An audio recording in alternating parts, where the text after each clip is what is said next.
en esta noche acerca de el carácter de los hijos del reino. Si gusta ir conmigo a Marcos capítulo 1, el verso 15, dice la palabra del Señor así. Marcos 1, 15. Diciendo, el tiempo se ha cumplido y el reino de Dios se ha acercado.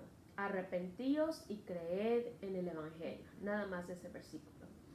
Sabemos que toda la predicación y el ministerio, ¿verdad? La enseñanza de Jesús, cuando usted lee los evangelios, se resume en estas palabras.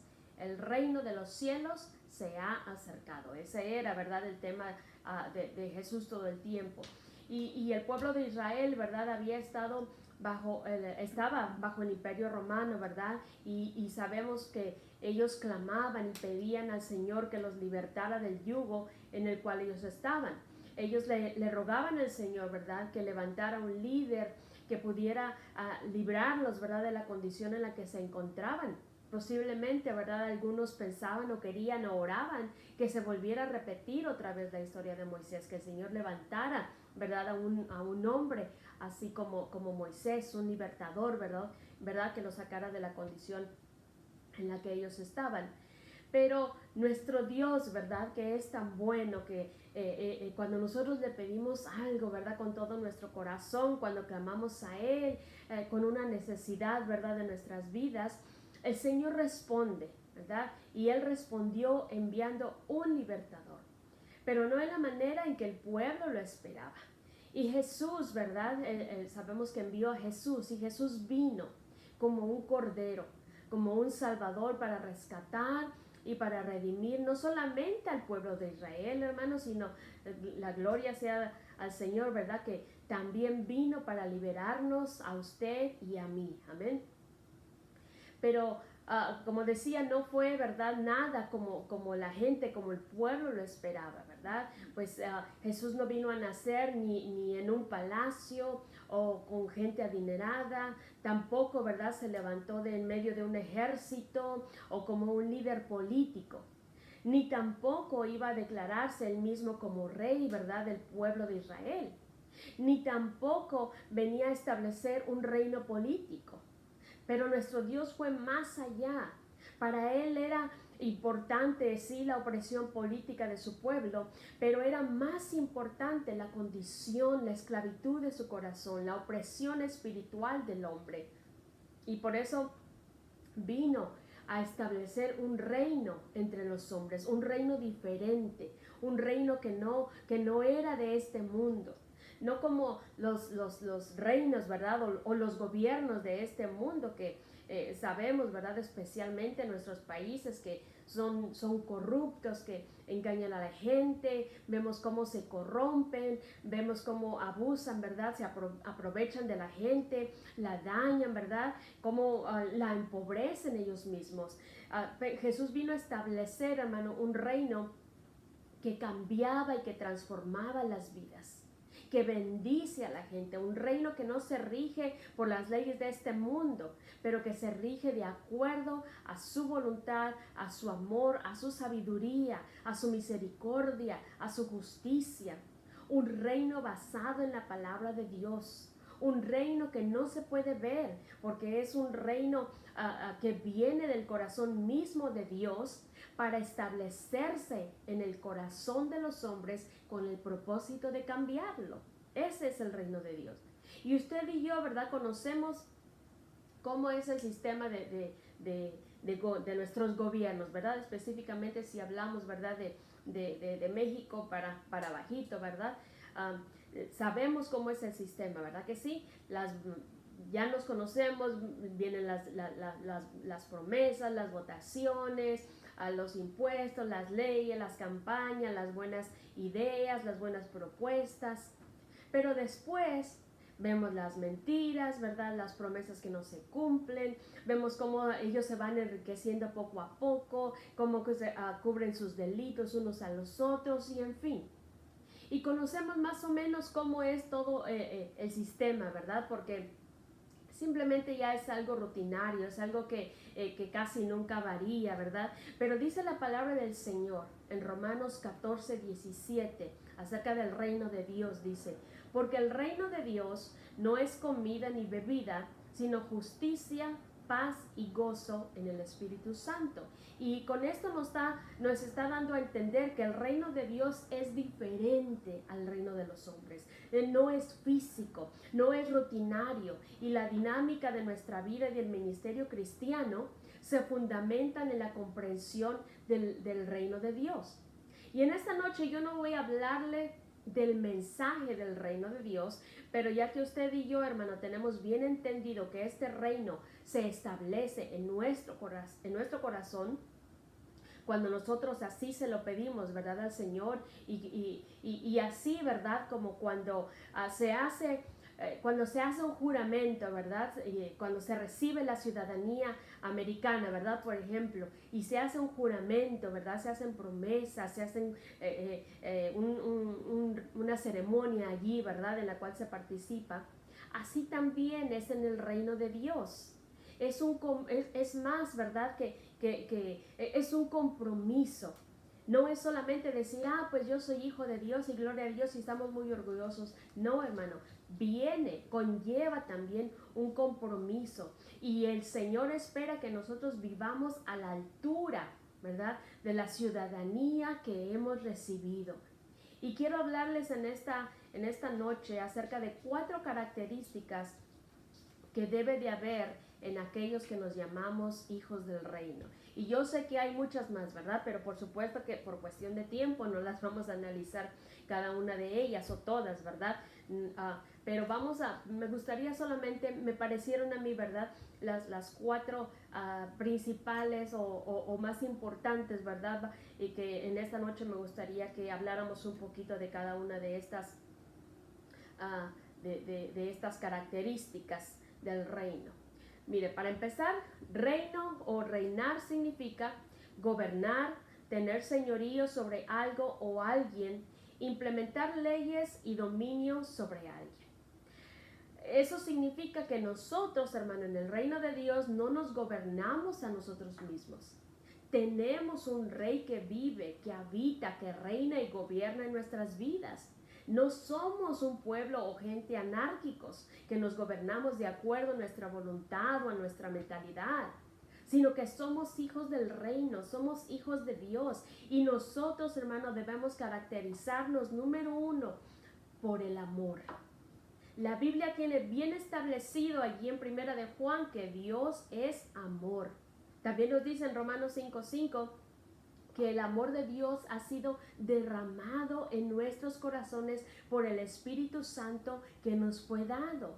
Esto significa, hermano, esto no significa que cuando recibes al Señor en tu corazón, recibes, ¿verdad? Significa, que recibes inevitablemente el amor de Dios cuando tú le abres la puerta de tu corazón al Señor. Su amor está disponible para ti. La palabra del Señor nos enseña, dice, que de tal manera amó Dios al mundo, que envió a su único Hijo. Fue por amor que Él dejó su reino, su gloria, la alabanza y la adoración que Él recibía allá arriba. Y Él vino y habitó entre los hombres y dio su vida por amor. Y ese mismo amor, hermano, que estaba, ¿verdad?, en Jesús, ese mismo amor ha sido depositado en cada uno de nuestros corazones, en aquellos que hemos conocido a Dios. Pero hay algo muy triste, ¿verdad? Podría sonar chistoso, pero en realidad es triste, que pasa en todas partes, ¿verdad? En el cuerpo del Señor, que la gente dice que tiene al Señor en su corazón, dice que aman a Dios, dice que son hijos de Dios, pero no se llevan o no se soportan o no quieren a su hermano. La Biblia dice de tal persona, dice que es un mentiroso. Dice que todo el que ama es nacido de Dios. El que no ama no ha conocido a Dios, porque simplemente Dios es amor. Mira, hermano, los hijos del reino somos imperfectos, pero el amor de Dios no lo es. Y vamos a cometer errores y vamos a fallar muchas veces, pero eso no significa que por los errores, ¿verdad?, que cometemos o que comete nuestro hermano, vamos a dejar de amarle. Jesús mismo dijo que esta era la característica. Dijo, en esto serán conocidos, en estos conocerán que vosotros sois mis discípulos, en que os améis los unos a los otros. El amor es la característica más distintiva de que verdaderamente eres un hijo de Dios. No dice que nos conocerán por peleoneros, ni tampoco seremos conocidos por nuestra manera en que vestimos, o por la Biblia que cargamos, o la escuela bíblica donde fuimos, ni la iglesia donde asistimos. Dice que conocerán que somos sus discípulos porque nos amamos. Y también nos perdonamos, por supuesto, y nos levantamos, y nos sobrellevamos, y nos corregimos los unos a los otros. El amor es la característica número 1 de los hijos del reino. Número 2, el perdón. El no perdonar, hermano, puede restringir lo que el Señor es capaz de hacer en nosotros. Es tan delicado cuando no perdonamos que dice la palabra del Señor que nos podemos acarrear juicio cuando no perdonamos. Y aparte, ¿verdad? Además encadenamos muchas veces nuestras mentes, nuestros cuerpos, nuestras emociones. ¿Qué dice Jesús acerca del perdón? Mire, él mismo, ¿verdad? Lo dijo ahí en Mateo, una historia que me gusta mucho, ¿verdad? Mateo capítulo 18, del verso 23 al 35, yo lo voy a leer rápidamente. Y yo sé que esta historia es familiar, ¿verdad? Para usted.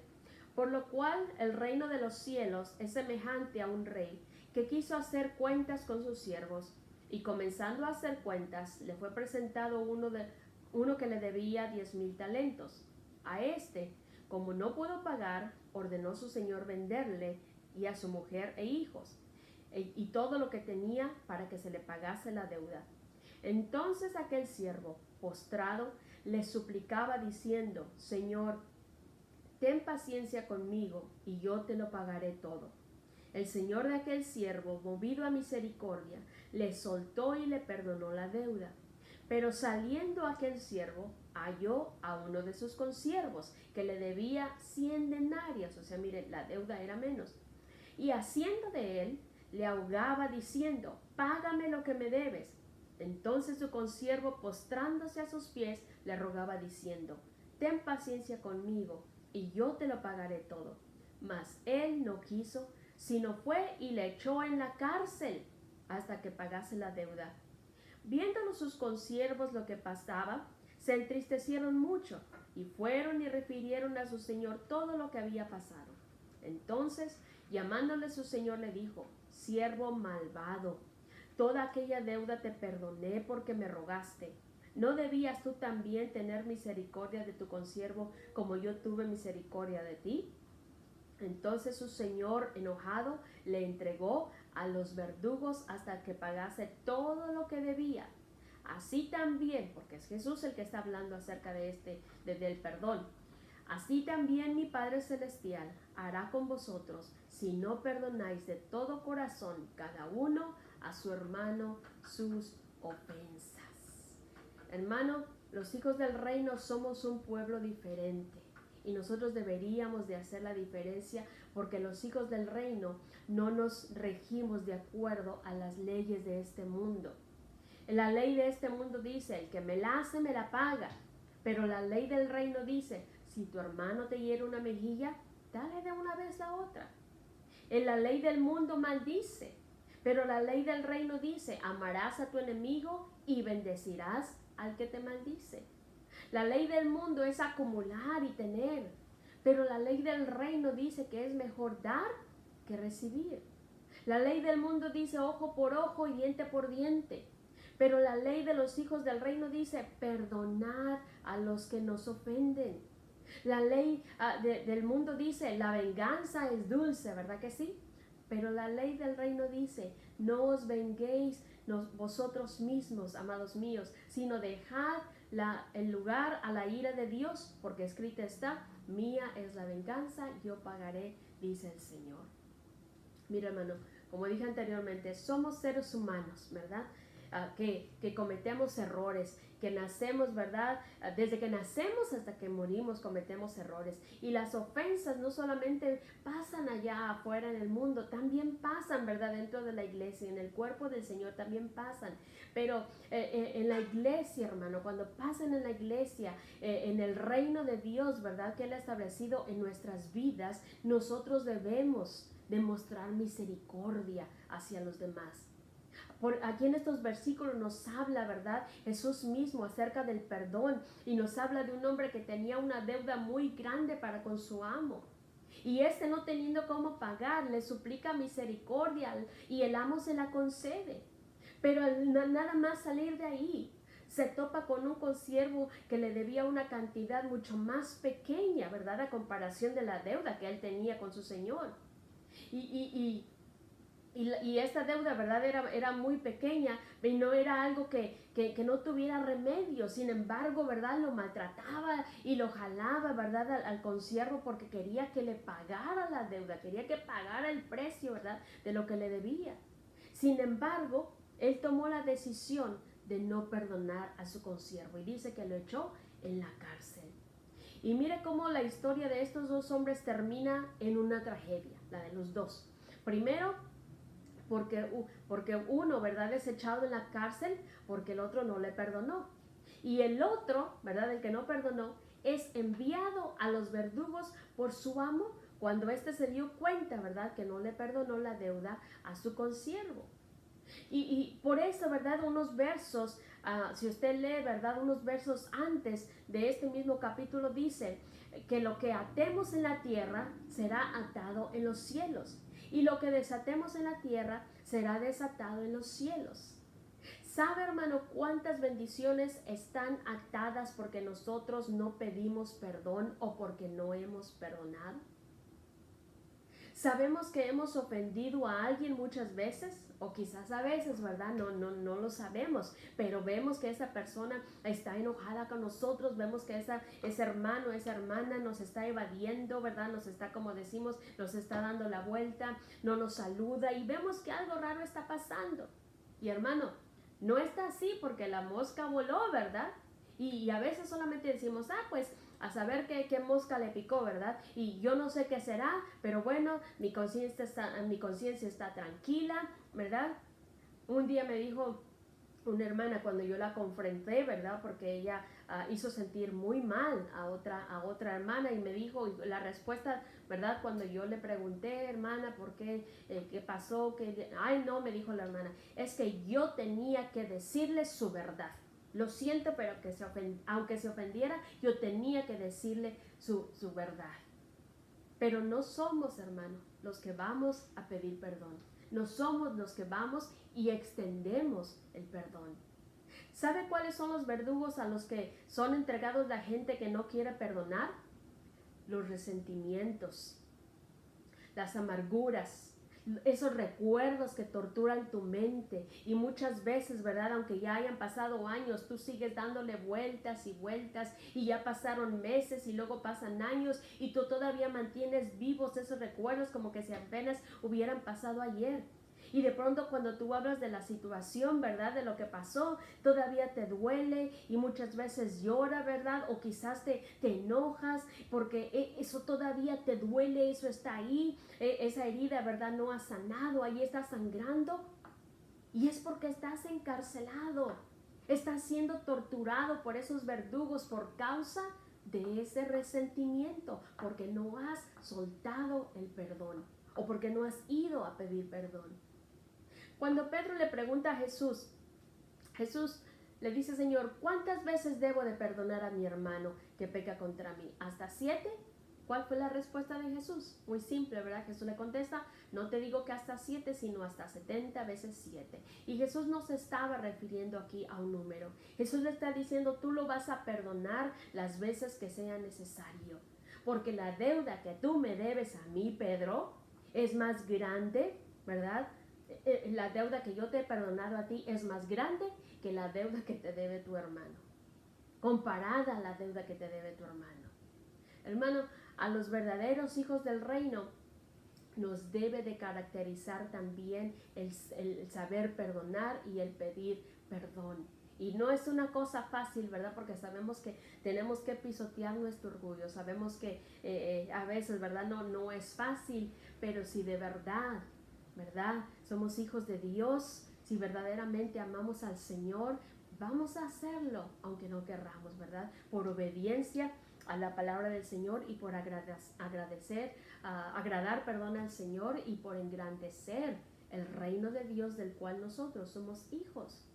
Cuando Jesús le dijo no solamente hasta 7, pero hasta 70 veces 7, le está dando la orden de soltar el perdón cuantas veces sea necesario. ¿Sabe por qué? Porque el perdón, hermano, es una decisión. El perdón no es un sentimiento, porque en realidad pues nadie quiere perdonar cuando te han lastimado, mucho menos queremos bendecirles. Más bien nuestro corazón quiere ser compensado por ese dolor o por esa humillación o por esa herida que hemos recibido. Y queremos que pague el que nos lastimó. Pero la realidad es que cuando soltamos el perdón, desatamos libertad para nosotros mismos. Desatamos libertad de los resentimientos. Somos libres de la amargura, entonces somos libres del coraje o del odio que nos ata y es allí donde comienza la sanidad de nuestro corazón. Y esto no es nada fácil, pero nuestro Rey, hermano, el que vive en nosotros y nos ha llenado de su amor, Él fue el que nos dio el ejemplo más grande de perdón, allí en la cruz del Calvario, en medio de su dolor, en medio del sufrimiento, de la sangre que estaba siendo derramada, y Él está dispuesto a ayudarnos, no nos está dejando solos, está dispuesto a ayudarnos para poder perdonar al hermano, o nos ayuda, nos da ese valor para poder ir y pedir perdón al hermano. Y Jesús, mire, nos advierte al final que si no perdonamos a nuestro hermano, dice, así hará vuestro Padre Celestial con vosotros. No encontraremos perdón. Así que el perdón número 2. Número 3, la característica del reino de Dios en nuestras vidas. Número 3, la humildad. ¿Por qué la humildad? De todas las características, ¿verdad?, de los hijos del reino que nosotros pudiéramos tener, la humildad es sumamente necesaria para que Dios pueda usarnos precisamente en su reino, para que nosotros seamos portadores de su gloria, para que seamos gente con un ministerio efectivo. Es imprescindible, hermano, la humildad. La Biblia nos dice ahí en Números capítulo 12, nos habla acerca de Moisés, y mire qué hermoso dice el Señor acerca de él. Sabemos que Moisés fue un líder, ¿verdad?, sin igual, cómo el Señor lo usó con gran poder, cómo el Señor hizo grandes maravillas a través de este hombre, ¿verdad? Y todos queremos que el Señor nos use igual, todos quisiéramos tener una vara como la de Moisés, todos quisiéramos que el Señor hiciera grandes cosas y milagros y proezas, ¿verdad?, a través también de nuestra vida. Bueno, pues una de las características que tenía este hombre, dice ahí en Números 12, que él era un hombre manso. Manso es un sinónimo también de humildad, o sea, ser de un carácter dócil, obediente, humilde. Dice en Mateo capítulo 18, el verso 1, que en aquel tiempo vinieron los discípulos a Jesús diciendo,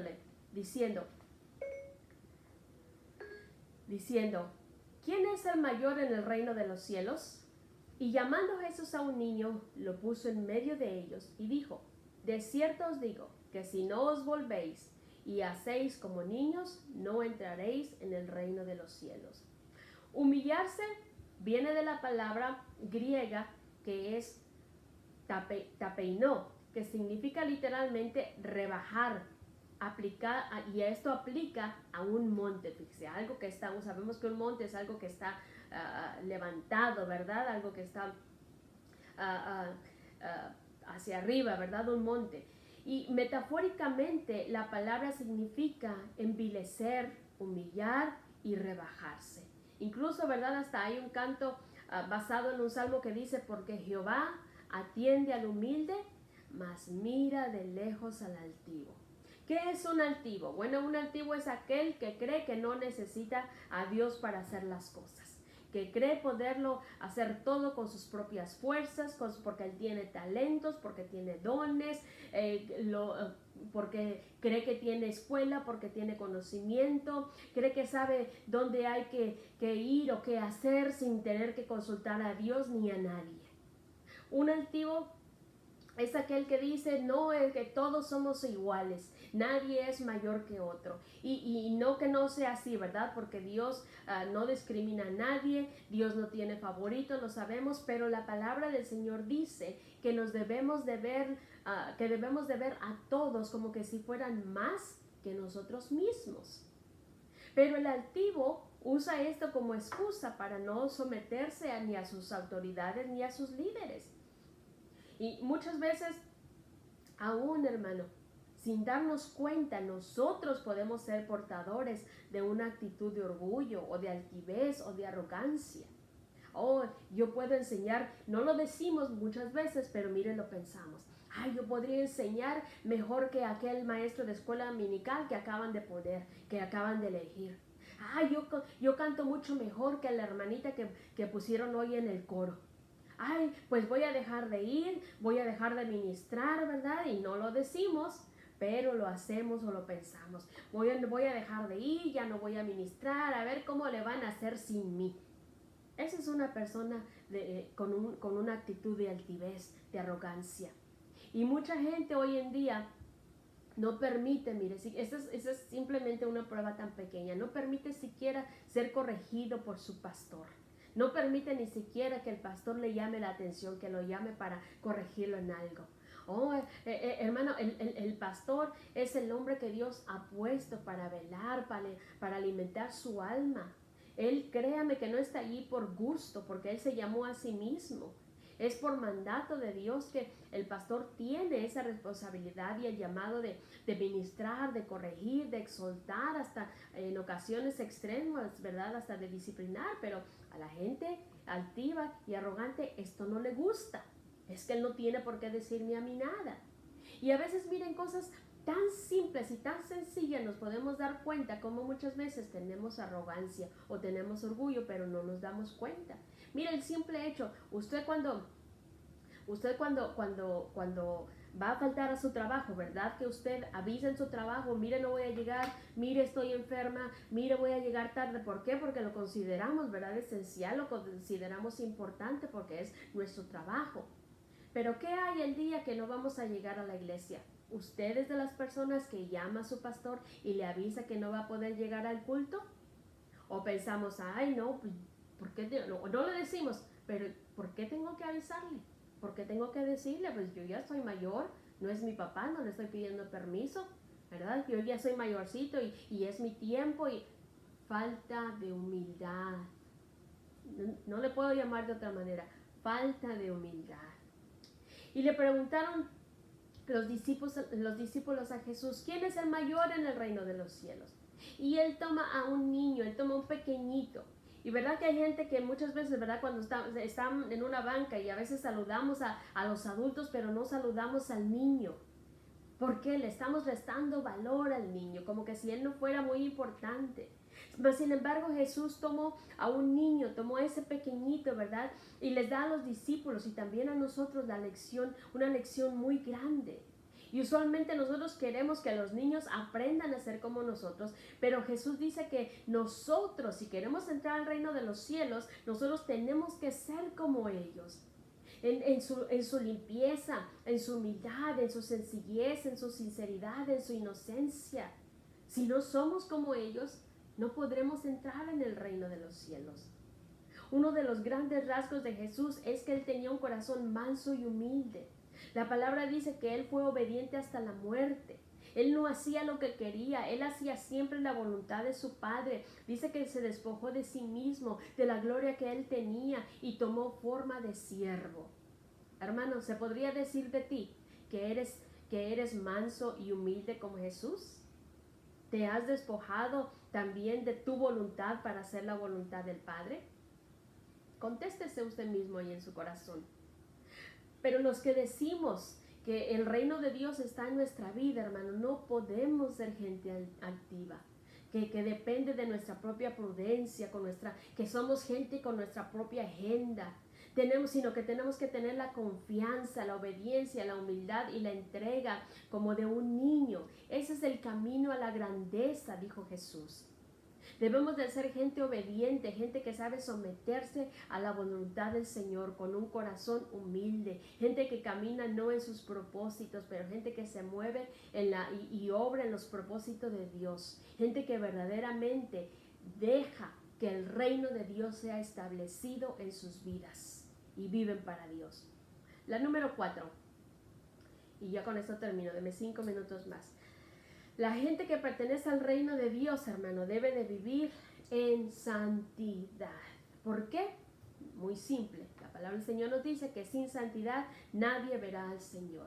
Y dice en 1 Corintios 6:9, ¿no sabéis que los injustos no heredarán el reino de Dios? No erréis. Ni los fornicarios, ni los idólatras, ni los adúlteros, ni los afeminados, ni los que se echan con varones, ni los ladrones, ni los avaros, ni los borrachos, ni los maldicientes, ni los estafadores heredarán el reino de Dios. Comienza, mire, diciendo que de un injusto. Un injusto simplemente es alguien que no hace lo correcto, que no hace lo bueno. ¿Y cuántas veces, hermano, nosotros hacemos cosas que aunque sabemos que están mal, las hacemos de todos modos? Y las hacemos porque sabemos que Dios es bueno y Él tiene misericordia de nosotros y estamos bien seguros, ¿verdad? Que en ese momento, en ese segundo que estamos cometiendo la falta, no va a caer fuego del cielo y no nos va a consumir, ni tampoco se va a abrir la tierra debajo de nuestros pies, o nos va a caer una lepra o cualquier otra enfermedad, ¿verdad? Como castigo, así como ocurría en el Antiguo Testamento. Y por eso es que abusamos muchas veces de la misericordia, de la bondad del Señor.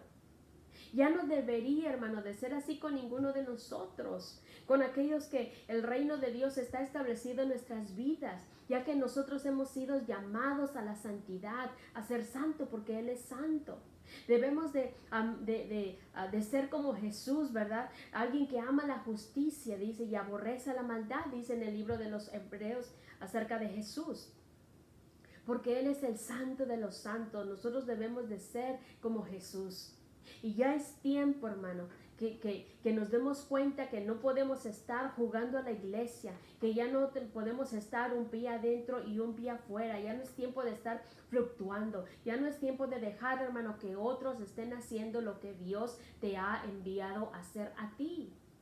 Ya es tiempo que ciñamos nuestros lomos de entendimiento, de ser sobrios y de estar velando, de aprovechar bien el tiempo, porque sabemos, hermanos, que estos tiempos son peligrosos y debemos actuar como verdaderos hijos del reino. Debemos ser obedientes, no conformándonos ni engañándonos, ni entregándonos, perdón, a los deseos de este mundo. No nos amoldemos, no nos acomodemos nuestras vidas a este mundo. Antes, ¿verdad? Éramos ignorantes de las cosas de Dios, de las cosas espirituales, pero hoy nuestros ojos han sido abiertos. Antes éramos ciegos, pero ahora vemos. Y nosotros, hermano, ya no tenemos excusa.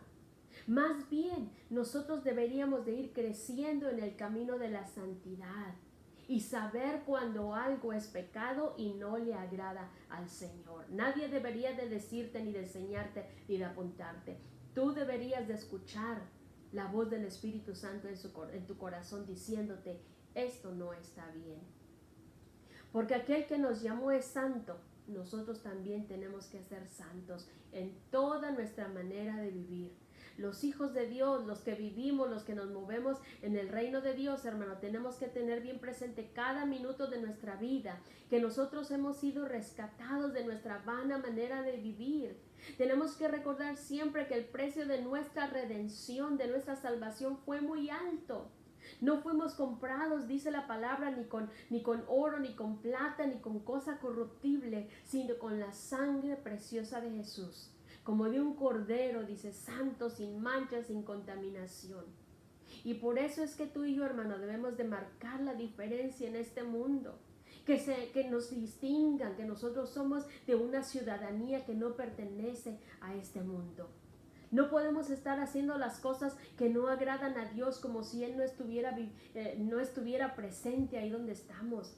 Debemos de ser conscientes de la presencia del Señor en todo tiempo. Somos privilegiados a ser representantes de un reino. Tú y yo, hermano, estamos autorizados para ministrar la vida de Cristo y ministrar también los dones del Espíritu Santo aquí en la tierra. Pero esta es una herencia condicionada. Es para aquellos que viven en santidad. Y usted podrá decirme, bueno, hermana Lupita, pues, pero aquí el texto que usted leyó, mire, yo no soy ni fornicaria, ni avara, ni adúltera, de verdad no soy borracha, ni idólatra. Bueno, pero ¿sabe qué? Si usted se fija, la lista la encabezan los injustos. ¿Qué quiere decir injusto? Alguien que no es recto, alguien que todavía hace cosas que ofenden al Señor, alguien que está practicando el mal, aún sabiendo que lo que va a hacer va en contra de la palabra del Señor. ¿Qué puede concluir entonces? ¿Qué se puede incluir entonces, verdad, en el ser injusto? Aquello que no agrada a Dios, como mentir, hablar mal o murmurar de nuestro hermano. La semana pasada estuvimos, verdad, viendo varias de esas cosas: dejar de congregarme, robarle a Dios, falta de perdón, malos pensamientos, rencores, chismes, pleitos y toda esa clase de cosas, hermano, que nosotros somos conscientes de que no le agradan al Señor. Eso es ser injusto. Esos son los que encabezan esa lista de aquellos que dice la palabra del Señor que no heredarán el reino de Dios. Vivamos, hermano, como gente que estamos marcados, que estamos sellados con esa unción preciosa del Espíritu Santo. Seamos gente, hermano, que refleja en su vida el amor de Dios, que reflejamos y sabemos, hermano, perdonar y sabemos pedir perdón. Seamos gente, hermano, que tiene un corazón humilde delante de Dios y delante de los hombres. Y seamos gente que también vivimos una vida en santidad delante del Señor y delante de los hombres. Padre, en esta hora, Señor, te doy gracias una vez más, Señor, por tu palabra. Gracias, Dios amado, por mis hermanos, Señor, que siempre están allí. Señor, siempre siéndote fieles, siempre, Dios de la gloria, escuchando tu palabra, Señor, sabiendo que así como es necesario, Señor, el alimento físico, la comida física, Señor, para poder vivir, Señor, en este cuerpo, así también tu palabra, Señor, es el alimento. Tu palabra es nuestro pan. Tu palabra, Señor amado, la necesitamos para que nuestro espíritu, Señor, nuestro corazón pueda vivir, para fortalecer, Señor, nuestro hombre interior. La comida espiritual, Señor amado, dánosla cada día, Señor. Permite que esta palabra pueda hacerse realidad, Señor, pueda hacerse rema, pueda encarnarse, Señor, en la vida de cada uno de mis hermanos. Ayúdanos a reconocer, Señor, los tiempos que estamos viviendo, Padre. Que tu palabra, Señor, más que nunca, Dios amado, llegue a nuestro corazón, Señor. Ayúdanos a vivirla, Señor. Ayúdanos a vivir como ciudadanos del cielo y no como ciudadanos, Señor, de esta tierra. Padre, pongo en la vida de cada uno de mis hermanos, Señor, que por el medio de este medio, Señor, nos están escuchando tu palabra, Dios amado. Su vida, Dios amado, bendícelas. Si hay alguna necesidad, Señor, alguna enfermedad, sea económica, sea espiritual, Señor amado, que tú puedas suplir, Señor, conforme a tu misericordia. En el nombre precioso de Jesús. Amén y amén. Señor les bendiga.